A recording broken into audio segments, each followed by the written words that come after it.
Hello, hello, it's good to be back, it's good to be back. Hello, hello, it's good to be back, it's good to be back. Hello, hello, it's good to be back, it's good to be back.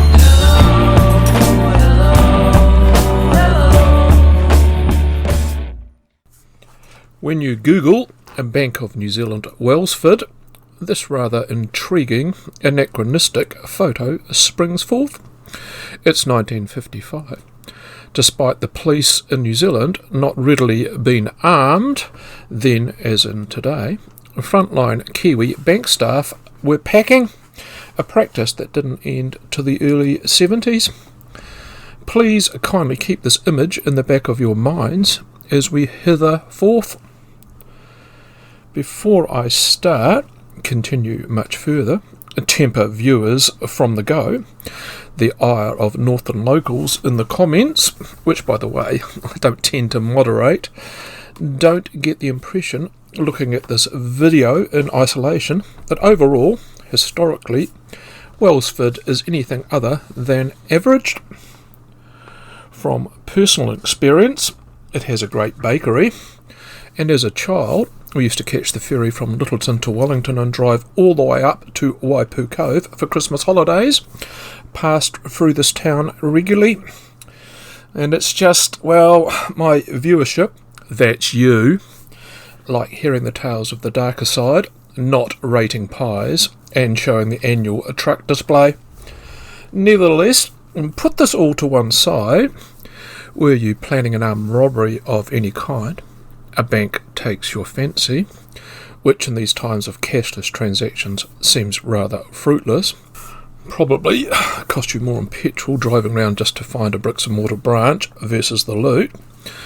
And on that very subject, the last real bank in Wellsford, an ASB, closed last year, so good luck with that. Still, if you are set on a traditional old-fashioned bank robbery involving cash, the tips within this video may come in handy. That's to say, not what to do. But it's probably now time to get our bearings. That's not very hard, since 100% of this video takes place on the main street. In this respect, perhaps let's look at Wellsford's crime in 2024 to get the gist of how the town lays. Historically, 2024 was a rather bumper year. Wellsford was, in the immortal words of Reginald Perrin, Robbery City, Arizona. Technically, it's a town of 2,500. You get the drift though. Overrepresentative would be what the papers would term the robbery stats from last year. On the screen now is an overview of those robberies on the main street, which doubles as the highway. In May, the superette across the road from where our story was set was robbed at gunpoint. July, two men brandishing screwdrivers mugged the petrol station one night. Wait, there's more. Stick with me. This crime in 2024 was way more memorable. Bloody funny. That's why I put this ditty in.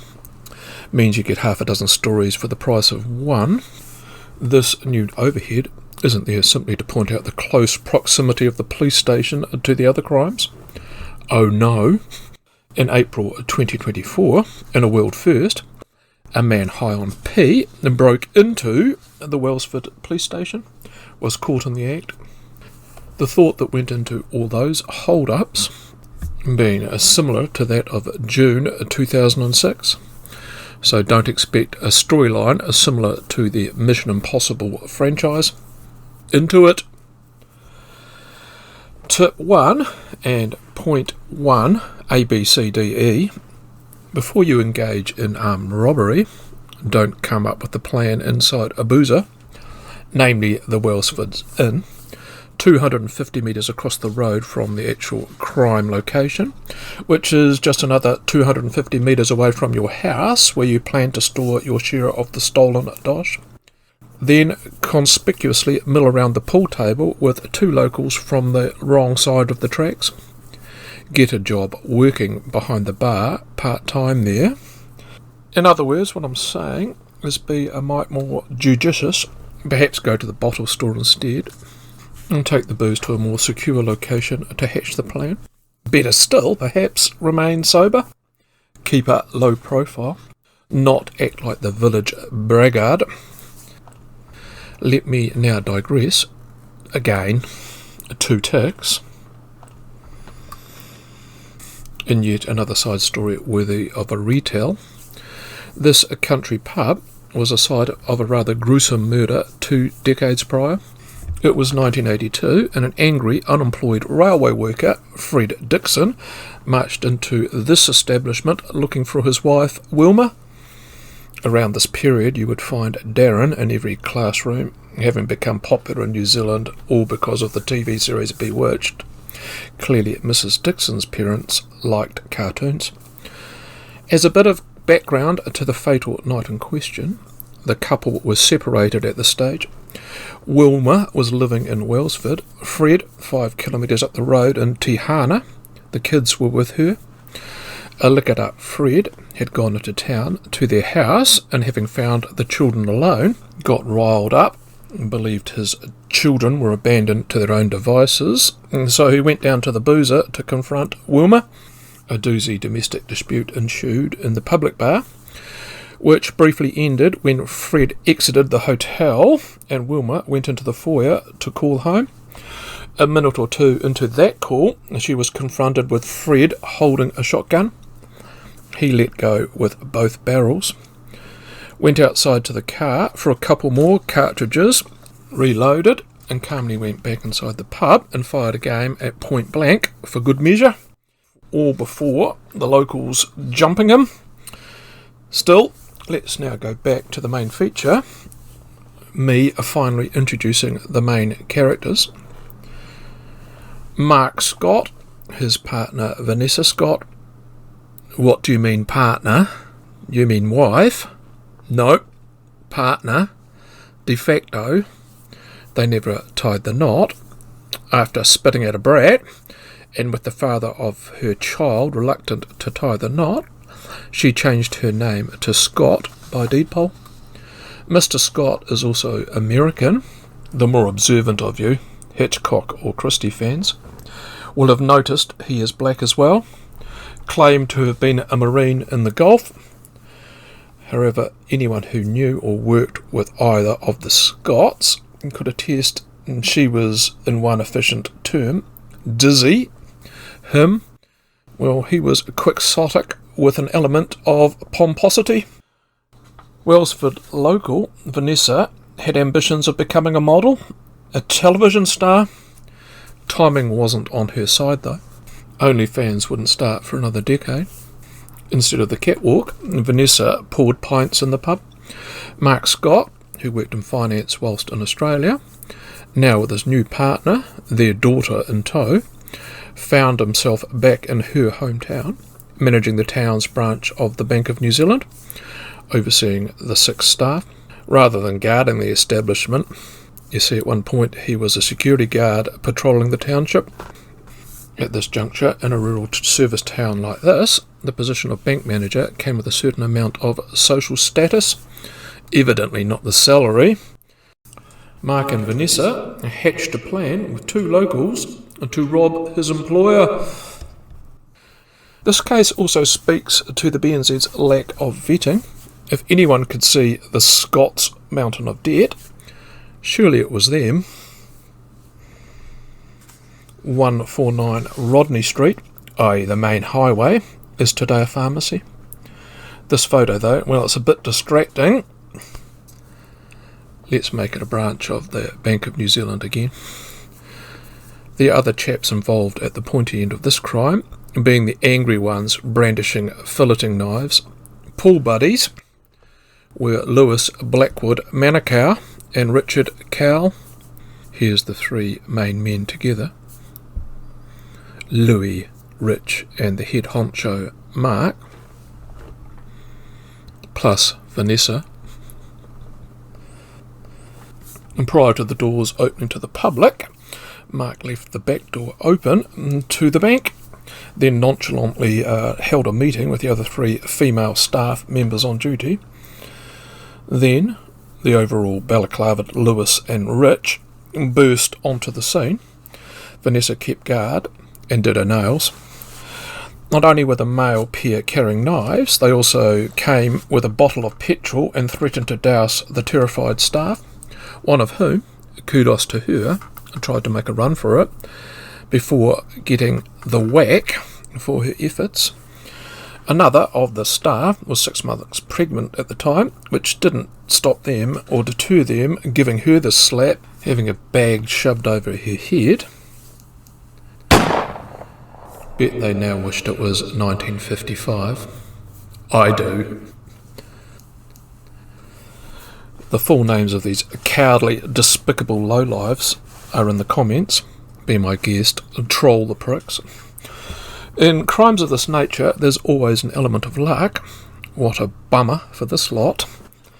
In all the kerfuffle, shouts and cries of the crime in progress, who should be coming out of the next door supermarket? One of the other part-time tellers, their workmate, on her day off. Immediately she knew something was amiss, hopped in her car and raced along the road to the police station, where another bit of fate, not on the side of the crims. All 3 local police officers were on station. Meanwhile, Mark Scott was being forced, in inverted commas, to unlock the safe. His calm reaction to the proceedings, lack of heavy-handed treatment by the crew relative to the others, made it plain to the other tied-up staff something was amiss. Under these circumstances, marine training or not, no one can be that calm with angry thieves brandishing filleting knives to your throat. $130,000 in folding was taken away from the safe, 98% of which would be back there within 48 hours. It was crudely divided on the hoof by Vanessa. Louis and Rich, well, they were collared as they exited the building, pockets bulging with crisp banknotes. Taking a bag wasn't in their plans, evidently. Vanessa was luckier. She slipped the net and got home with the Scots cut, managed to pour the plunder for a couple of hours, go on a shopping spree with her hubby as if nothing had happened, till the staff members that were there pointed out their suspicions to the police. Why would the boss follow these desperados out of the building? How could those 2 goons know where the bank's video recorder was hidden in order to take the tape? It just didn't add up. There was also something suspicious in the detained Blackwood-Manukau and Cowell's differing statements. They just didn't make sense. Like, how did they get in? Then there was Mark Scott's nonchalant attitude to all the goings-on.